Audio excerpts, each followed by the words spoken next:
नमस्कार, आप सभी का मेरे इस चैनल पे स्वागत है। तो आज की वीडियो में हम बात करने वाले हैं आपकी केमिस्ट्री की डेफिनेशन के बारे में। केमिस्ट्री में हम जो है आज क्लास 9th का चैप्टर करने वाले हैं, that is matter in over surroundings. ठीक है, तो हम जो है यहाँ पर केमिस्ट्री की डेफिनेशन जो है जब ये चैप्टर पढ़ लेंगे तो उसके बाद हम जो है केमिस्ट्री की डेफिनेशन पर अच्छे से आएंगे। तो देखिए, जो ये लेक्चर्स हैं वो आपके क्लास 9th के लिए भी लाभदायक है, नीट के लिए, जेई के लिए, सीटेट के लिए, पीजीटी एग्जाम के लिए, या यूपी टेट या कोई भी स्टेट टेट हो उसके लिए लाभदायक रहेंगे। ठीक है, तो सारे के सारे देख सकते हैं मेरे इस वीडियो को, लास्ट तक देखिएगा। मैं आपको एक एक करके क्वेश्चन को समझाने की कोशिश करूंगा। और जीके ट्रिक ऐप को डाउनलोड कर लीजिए। इस ऐप का जो लिंक है वो आपको डिस्क्रिप्शन बॉक्स में मैं डाल दूंगा, आपको वहां से जो है आप डाउनलोड कर सकते हैं। हमारे द्वारा वहां पर कोर्स भी बनाए गए हैं एचपीएसएससी एग्जाम से रिलेटेड, यानी कि Himachal Pradesh staff selection commission से रिलेटेड जो है हमारे पास जो है नोट्स पड़े हुए हैं जीके के, जिसमें आपको हिस्ट्री, ज्योग्राफी, पोल साइंस और इकोनॉमिक्स के जो है नोट्स मिलेंगे 220 रुपीज में।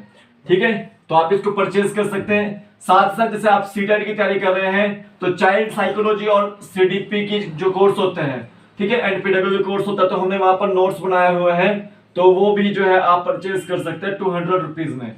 जैसे आप टेट मेडिकल या टीएसटी मेडिकल की तैयारी कर रहे हैं तो आपको प्रीवियस ईयर क्वेश्चन पेपर की जो है जरूरत पड़ती है, तो आप जो है वो परचेज कर सकते हैं 30 रुपीज में। ठीक है, तो जीके ट्रिक ऐप को डाउनलोड कर लीजिए, लिंक उसके डिस्क्रिप्शन बॉक्स में है। तो आज हम बात करने वाले हैं केमिस्ट्री की।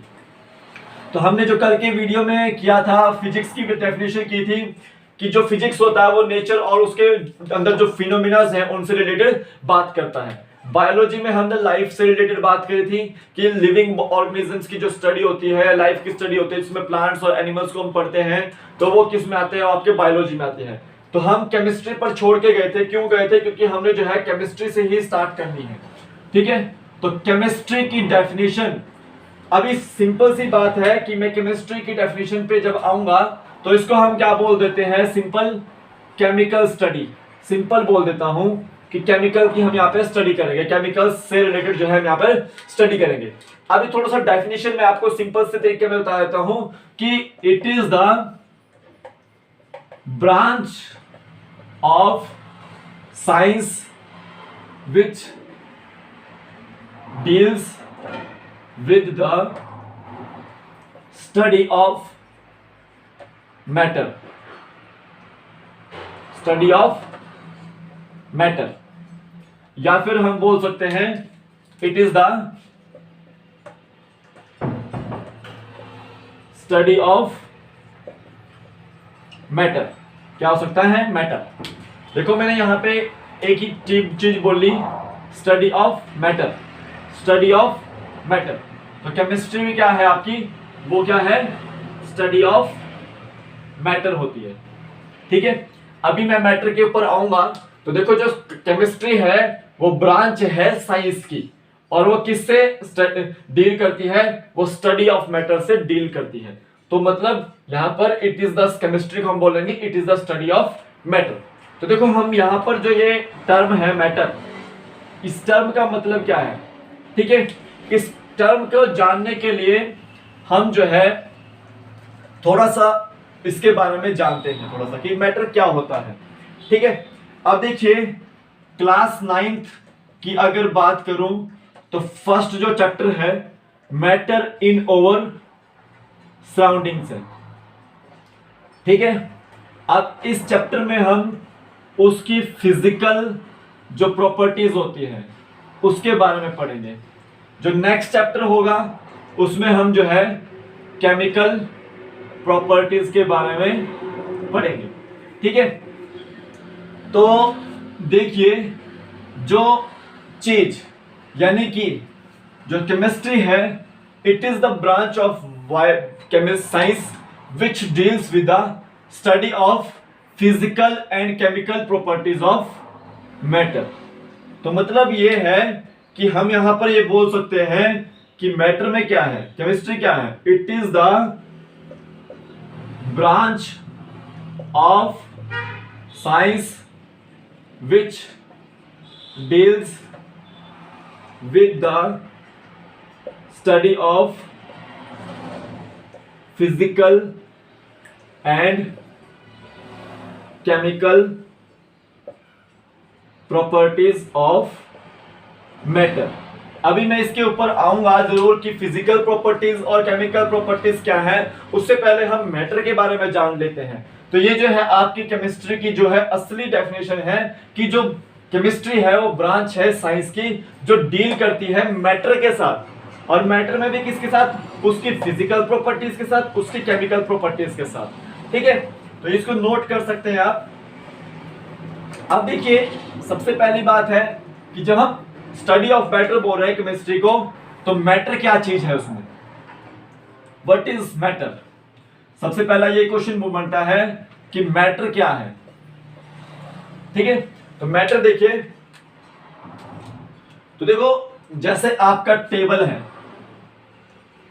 स्पून है, ठीक है, और चेयर है,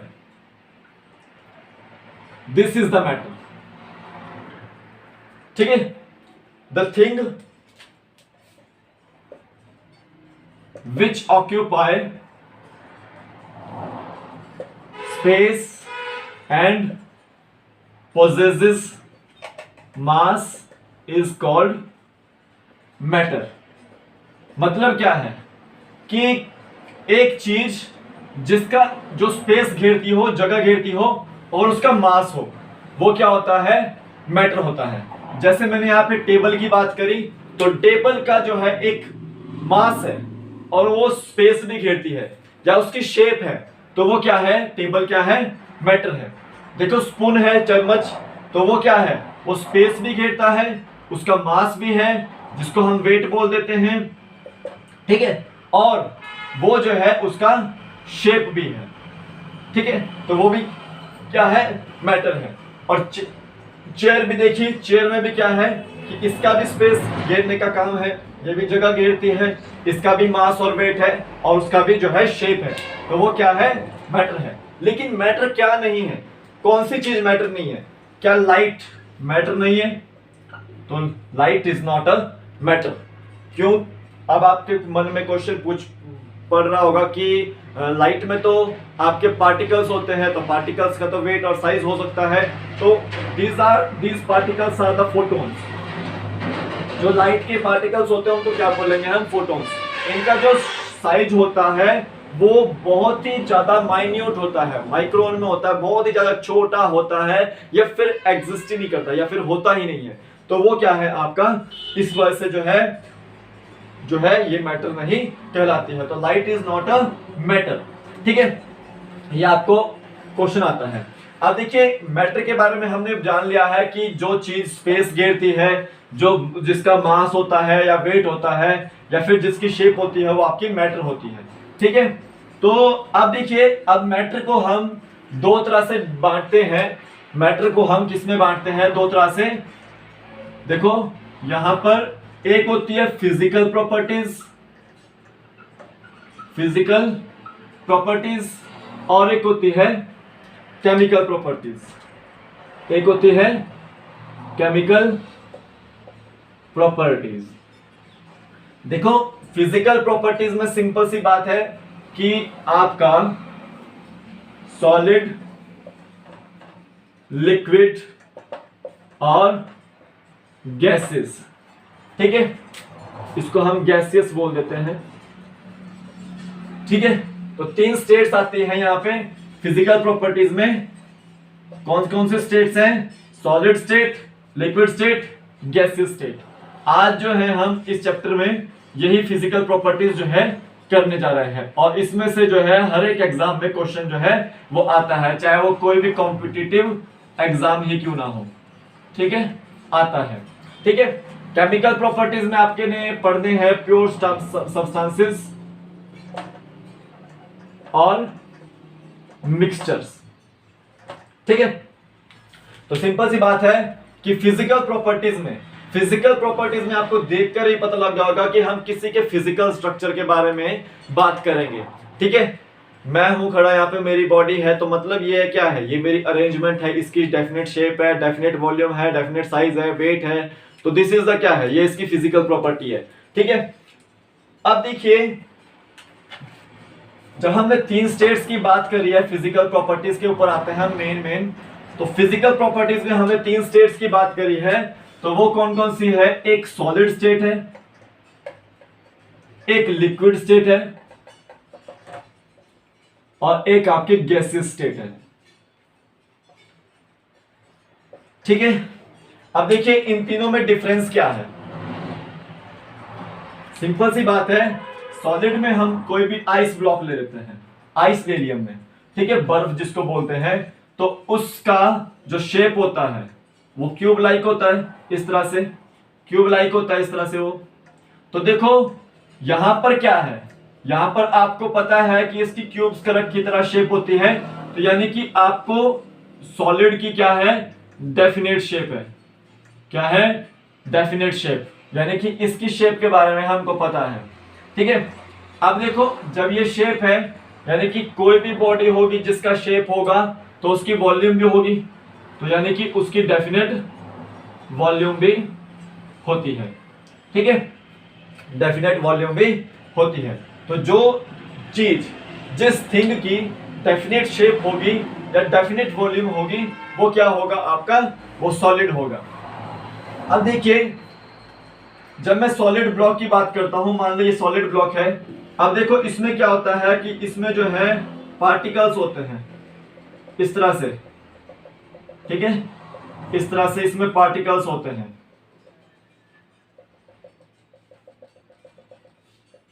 ठीक है, आप देखो जितने नजदीक पार्टिकल होंगे, यानी कि मतलब जितने नजदीक होंगे, तो उनके बीच में जो है फोर्सेस ऑफ अट्रैक्शन भी जो है मैक्सिमम होता है। और जो दो पार्टिकल्स के बीच में जो फोर्सेस ऑफ अट्रैक्शन होता है उसको क्या बोलेंगे हम, इंटरमॉलिक्यूलर फोर्सेस, इंटरमॉलिक्यूलर फोर्सेस। अब देखिए जहां पर इंटरमॉलिक्यूलर फोर्सेस ऑफ अट्रैक्शन होता है तीनों स्टेट में, वो कौन सी स्टेट है आपकी, वो सॉलिड स्टेट है। तो इसका जो इंटरमॉलिक्यूलर फोर्सेस ऑफ अट्रैक्शन है वो मैक्सिमम होता है। क्या होता है, मैक्सिमम होता है। क्यों होता है, क्योंकि इसके जो पार्टिकल्स हैं वो काफी जो है क्लोज लिंक कर रहे हैं, तो इसी वजह से जो है ये एक डेफिनेट शेप में और उसकी डेफिनेट वॉल्यूम में एग्जिस्ट कर रहा है। ठीक है, अब देखिए यहां पर लिक्विड स्टेट में, इसको हम हिंदी में बोल देते हैं तरल पदार्थ। ठीक है, देखो मैंने ये गिलास लिया, उसमें जो है मैंने वाटर डाल दिया। क्या डाला है, वाटर डाला है, तो this water is a liquid. ठीक है, और ये जो सॉलिड ब्लॉक है, जो ग्लास है आपका, ये आपका सॉलिड है। किसी सॉलिड चीज में मैंने जो है लिक्विड डाली हुई है, तो यानी कि हमने लिक्विड उस सॉलिड सब्सटेंस में क्यों डाली हुई है, क्योंकि इसकी डेफिनेट शेप नहीं होती है। क्या नहीं होती है, डेफिनेट शेप नहीं होती है, नो डेफिनेट शेप, बट इसकी डेफिनेट वॉल्यूम होती है। क्या होती है, डेफिनेट वॉल्यूम होती है। अब देखो डेफिनेट शेप इसलिए नहीं हो रही है क्योंकि यहां पर देखिए ये आपका गिलास था ना, तो इसमें मैंने वाटर डाला हुआ है, तो देखो यहां पर, देखो यहां पर मैंने जो है ये पार्टिकल्स जो है ये आपके काफी क्लोज बनाए हुए हैं। लेकिन जब भी हम बात करते हैं लिक्विड की, तो वहां पे जो पार्टिकल्स होते हैं वो काफी दूर दूर होते हैं, तो इस वजह से जो है इन दोनों बॉन्ड की, दो पार्टिकल्स के बीच में जो है जो इंटरमॉलिक्यूलर फोर्सेस ऑफ अट्रैक्शन होती है, वो फोर्सेस ऑफ अट्रैक्शन होती है, वो मॉडरेट होती है। क्या होती है, मॉडरेट होती है। ठीक है, तो यहां पर जो है इस वजह से जो है इसकी डेफिनेट शेप जो है नहीं होती है, लेकिन यहां पर जो है डेफिनेट वॉल्यूम आप इसकी निकाल सकते हो, इसकी डेफिनेट वॉल्यूम हम बोल सकते हैं। तो इसमें हमारे पास जो एग्जांपल आते हैं वो वाटर आ जाता है। ठीक है, ये आपका वाटर आपको याद रखना है। अब देखिए यहां पर गैसेस स्टेट की बात करता हूं कि गैसेस स्टेट में जैसे आपका घर का सिलेंडर होता है, तो वो आपका गैसेस स्टेट में एग्जिस्ट कर रहा है। ठीक है, इस तरह से।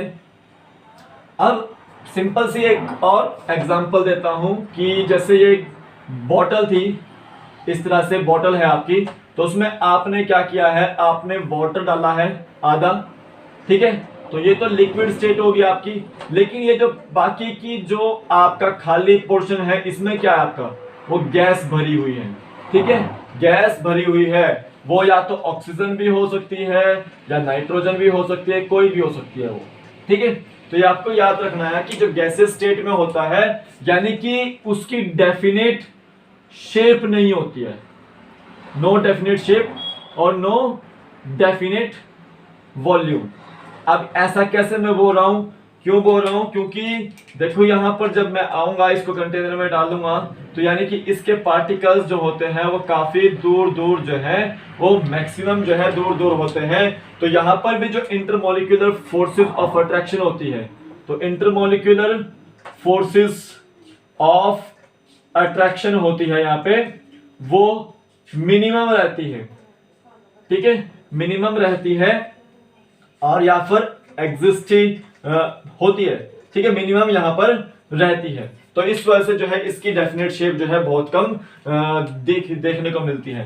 जैसे परफ्यूम होता है ना, परफ्यूम में क्या है कि आप उसको अंदर जो है लिक्विड फॉर्म में कंप्रेस करके रखते हो, ठीक है, कंप्रेस। जैसे ही जो है आप उस पर दबाव डालोगे तो वो क्या होगा, जब दबाव डालेंगे ना हम किसी चीज पे, तो वो लिक्विड फॉर्मेट में, यानी कि वो जो है वापस जो है यानी कि गैसेस फॉर्म में जो है वापस जो है सर्कुलेट हो जाएगी, ठीक है। रूम फ्रेशनर में क्या है कि उसका जो है जिस तरह का कंटेनर होगा, मान लो आपने गैस को जो है रूम लाइक कंटेनर में रखा है, तो यानी कि वो उसी तरह की शेप ले लेगी। आप उसको ग्लास में रखोगे तो वो उसी तरह की शेप लेगी, लेकिन जैसे ही आप जो है परफ्यूम की तरह उसको स्प्रे करोगे तो वो पूरे के पूरे में फैल जाएगी, ठीक है। तो वो आपका यानी कि उसकी जो है डेफिनेट शेप नहीं होती है, ना ही उसकी डेफिनेट वॉल्यूम होती है, ठीक है। अब यहां पर ये तो 3 फिजिकल स्टेट के बारे में बात करी हमने कि फिजिकल स्टेट या फिजिकल कैरेक्टरिस्टिक्स क्या है, solid state, liquid state, gas state. अब देखो इफेक्ट ऑफ टेम्परेचर, सिंपल सी बात है कि कोई भी चीज है अगर उस पर इफेक्ट ऑफ टेम्परेचर पड़ता है, क्या पड़ेगा, effect of temperature, effect of temperature. अब देखिए मैं यहां पर एक चीज ड्रॉ कर लेता हूं कि सॉलिड, लिक्विड और गैसियस, ठीक है। अगर देखिए हम यहां पर आइस को हीट करते हैं या इसको जो है टेम्परेचर मिलता है सनलाइट के थ्रू, तो क्या होगा, ये जो है मेल्ट होना स्टार्ट होगी, क्या होगा, मेल्ट होना स्टार्ट होगी, मेल्टिंग उसको बोल लेंगे, ठीक है। अब देखिए जब ये मेल्टिंग होगी, सॉलिड से लिक्विड बनेगा जब, तो वो जो प्रोसेस होगी आपकी, वो फ्यूजन की प्रोसेस होगी। क्या प्रोसेस होगी, फ्यूजन की प्रोसेस होगी। तो fusion is the process of converting solid into liquid by heating process, ठीक है। अब देखिए यहां से लिक्विड, यहां पे अगर लिक्विड को हम टेम्परेचर देते हैं या हीट देते हैं या उसको सनलाइट देते हैं, दीज आर बोथ सेम, तो लिक्विड जो है वो गैसेस में कन्वर्ट होगा, लिक्विड जो है आपका गैसेस में कन्वर्ट होगा। तो वो क्या होगा आपका, वो कंडीशन होगी आपकी वेपराइजेशन। क्या कंडीशन होगी, वेपराइजेशन, और इसको हम क्या बोल देंगे, बॉइलिंग, ठीक है। लिक्विड को अगर आप जो है बॉयल करोगे, मान लो ये कंटेनर है आपका, ठीक है, इसमें आपने वाटर भरा है, तो उसको अगर आप बॉयल करोगे नीचे से, तो यानी कि किस में कन्वर्ट होगा, वो गैसेस फॉर्म में जो है वो कन्वर्ट होगा, ठीक है।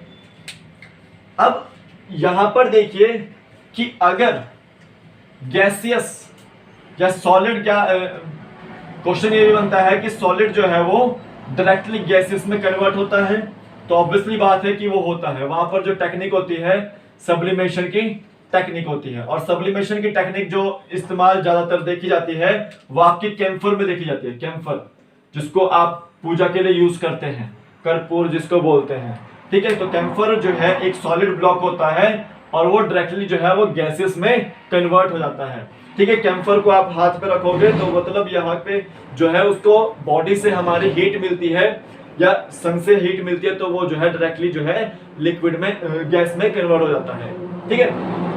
यहाँ पर एक और एग्जांपल भी है नेफ्थलीन का। नेपथलीन बॉल्स आपने जो है घरों में यूज की होंगी कपड़ों के लिए या फिर कपड़ों को प्रोटेक्ट करने के लिए दीमक वगैरह से। तो नेपथलीन बॉल भी क्या है एक तरह से, वो भी जो है सॉलिड ब्लॉक है एक तरह से, वो डायरेक्टली जो है वो गैसेस में कन्वर्ट हो जाता है। तो वो जो प्रोसेस होती है सॉलिड से डायरेक्टली गैसेस में कन्वर्ट होने वाली, वो आपकी सब्लिमेशन की प्रोसेस होती है। अब देखिए अगर गैस को वापस लिक्विड में कन्वर्ट होना पड़े तो यानी कि वहां पर क्या होता है, वहां पे कूलिंग की प्रोसेस होती है। क्या प्रोसेस होती है? कूलिंग की प्रोसेस। और उस कूलिंग की प्रोसेस को क्या बोलेंगे हम? कंडेंसेशन। अब देखिए जब गैस के मॉलिक्यूल्स जो है वो कंडेंस होंगे तो वो क्या बनाएंगे? लिक्विड बनाएंगे। एग्जांपल के तौर पर मैं आपको बता देता हूं कि हमने एक इस तरह से ब्लॉक लिया और उसमें एक पिस्टन डाल ली, ठीक है, पिस्टन डाल ली। अब देखो जैसे ही हम इस पिस्टन को दबाएंगे, मान लो ये इसमें वाटर भी है, ठीक है, कुछ गैस का जो है कंटेंट भी है।